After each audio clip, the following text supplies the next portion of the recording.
Alrighty, the final of the 3 sutras given to us by Patanjali to help us understand the most effective approach to practicing asana if our end goal is samadhi.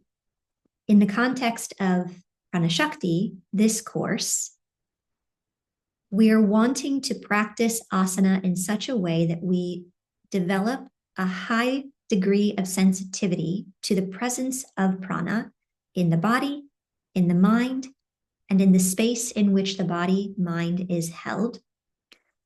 That high degree of pranic sensitivity to the presence and the force and the influence of Prāṇaśakti, is what will guide us, lead us, move us effortlessly in the direction of absorption with that. Okay? Remembering that Prāṇaśakti is the ambassador of the divine, that which we are seeking to dissolve back into. Okay, Sutra 248. Tattha dvanda vana bigataha.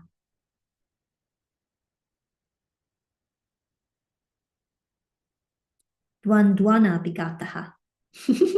Tatto dvandvana bigataha. From that comes lack of injury caused by the pairs of opposites. Patanjali proclaims that mastery over asana, or perfection of asana, which was just described in Sutra 247, enables us to remain free from injury. And what Panditji says in that last line of his commentary of Sutra 247, we acquire sufficient strength and stamina to endure and eventually transcend all physical and emotional pain, injury. Okay, so perfection of asana, mastery over asana, enables us to remain free from injury. This is a monumental claim. Vyasa makes an even bigger claim. After attaining victory over asana, a yogi is no longer subdued by the pairs of opposites, such as heat and cold and many other pleasant and unpleasant experiences that walk into our lives. So you'll often hear the external world in the context of yoga worldview described as one of duality. Things are either this or that.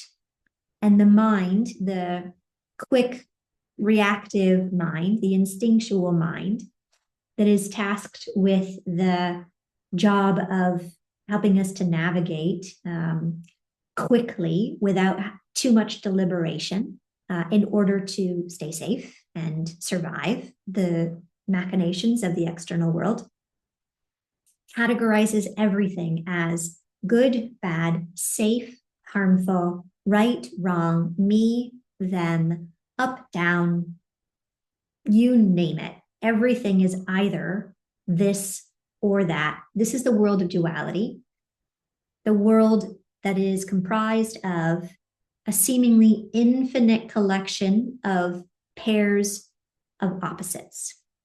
Mastery of asana delivers us from any harm that can come to us by way of these pairs of opposites, including our attachment and aversion to either of the components of which any of these pairs consist. The claims made by these two masters are grounded in a long tradition of yogis who risked their lives for the furtherance of yoga, particularly the practice of asana and pranayama. The practices that many of these yogis committed themselves to were so extreme and intense that modern-day practitioners might consider these adepts to be yoga maniacs. For example, some tested the perfection of their asana by practicing pratyeka, focusing their gaze directly on the sun. Others practiced Pancha Agni by focusing their mind at the navel center while surrounded by fire in all four directions with the midday sun blazing overhead. That sounds pleasant enough. Having been in Khajuraho, India in March, which is not yet the hot season, and participating in a havan at midday, even under the shade provided around the shrine, was so intense that I had to walk away. So surrounded by fire in all four directions with the midday sun blazing overhead and focusing at the navel center, I'm glad somebody else did it beforehand because I don't want to have to. Some practiced kumbhaka, breath retention, for hours or days while focused on one of the major chakras. These practices led them to develop sharp and far-reaching vision, the ability to remain unaffected by extreme heat and cold, and the capacity to live a long time free of disease. But collectively, they paid a high price. Many lost their lives while experimenting with these and other extreme practices. However, such experiments and experiences led them to conclude: a yogi grounded in asana takes a dip in the fountain of bliss comfortably and happily. That's from the Shiva Sūtra, chapter 3, verse 16. According to Vyasa and Patanjali, bathing in the perennial fountain of bliss is preceded by a yogi's ability to transcend pain. Asana enables us to transcend pain only when we practice it in accordance with the rules laid down in the previous two sutras. An asana is a steady and comfortable seat, and we loosen the tension caused by over-efforting by practicing with effortless effort and allowing our mind to be absorbed in the space in which the body is held and the presence which occupies that space. There are, as we've mentioned, thousands of postures. In order to heal our physical and psychological injuries, we must learn to select the postures suitable to our specific needs and arrange them in the proper sequence. Sequencing of asana is crucial because, as with anything else, a change in sequence drastically changes the result. Next, we have to practice these properly sequenced postures while staying within the boundaries of our comfort. Then we must take our practice to the point where we are able to feel and touch the threshold of our discomfort. We refine our practice as we apply the principle of effortless effort described in the previous sutra. This refinement enables us to cross the threshold of discomfort comfortably. In this way, the range of our comfort continues to expand while we are prepared to practice asana with a high degree of intensity. Due to the application of effortlessness, our body is fluid and we are able to move in and out of a posture easily and comfortably. This in itself is a major accomplishment, but bringing the claims of Patanjali and Vyasa within the realm of our personal experience requires that we enhance the intensity of the practice. To do this, we must voluntarily apply resistance.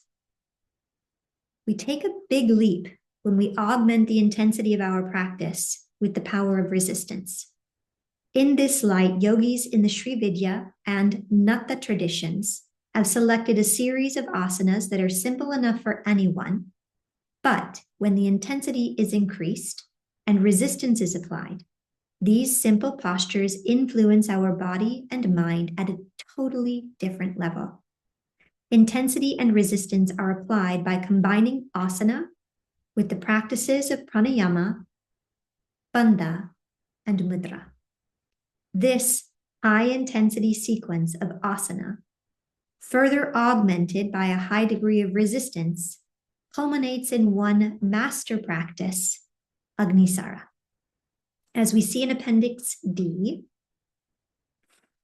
Agnisara subsumes all the elements of asana, pranayama, bandha, and mudra. It leads our body through what is known in today's fitness world as high-intensity interval training, and it does so while staying within the yogic parameters of stability and comfort. Furthermore, Agnisara forces us to apply a high degree of resistance while adhering to the principle of effortlessness. In the advanced stages, it also gives us an opportunity to direct our awareness to the region of the body most affected by the contraction and expansion engendered by the alternating forces of resistance and relaxation. Agnisara has a direct effect on the major organs involved in cleansing and detoxification: the colon, kidney, liver, and lungs. The practice demands that we pull our perineum, skeletal muscles, connective tissue, ligaments, the tendons directly or indirectly connected to the coccyx, sacrum, hip joints, and pelvis, and the abdominal cavity in and up as we exhale, and allow them to relax and return to their normal position as we inhale. This forces our diaphragm to move vigorously.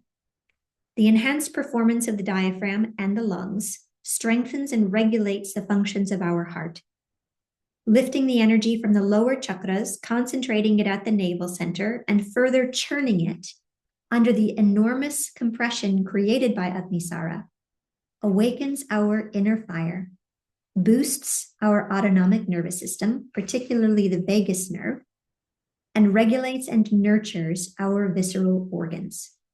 The force with which we push our spinal fluid upward toward our brain and then allow it to flow effortlessly downward is not found in any other yoga practice. It is no wonder that for centuries, yogis have been using Agnisara as a means to reverse aging.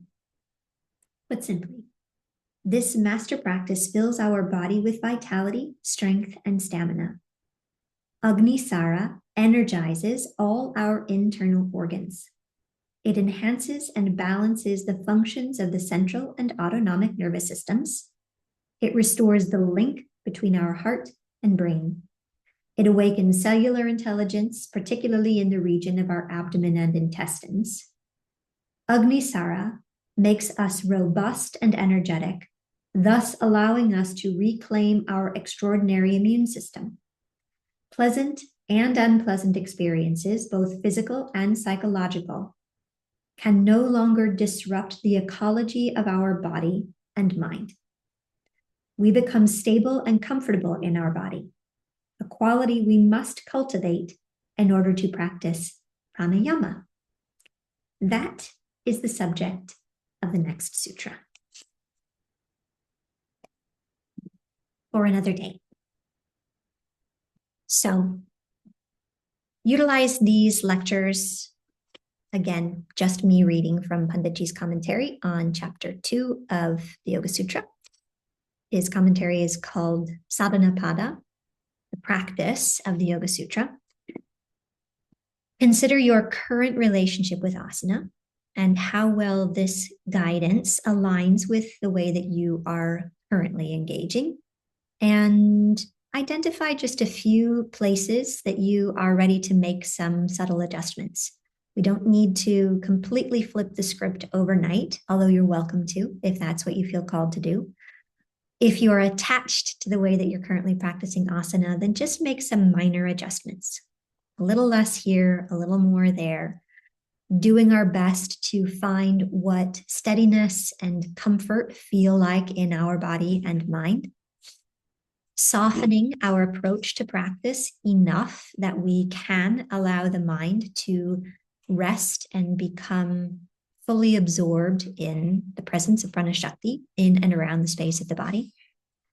And to apply just enough resistance in our practice through pranayama, bandha, mudra, mantra sometimes, and then also including Agnisara in our daily practice, to gradually expand our comfort zone, making it possible for us to be increasingly comfortable in increasingly uncomfortable circumstances. Okay, with that, I will let you go. Tomorrow, we will look at some more specifics around developing pranic sensitivity in the way that we approach asana, and we'll get to practice a little bit of that as well. Okay, reach out if you have any questions, reflections, observations. Otherwise, I will look forward to seeing you soon.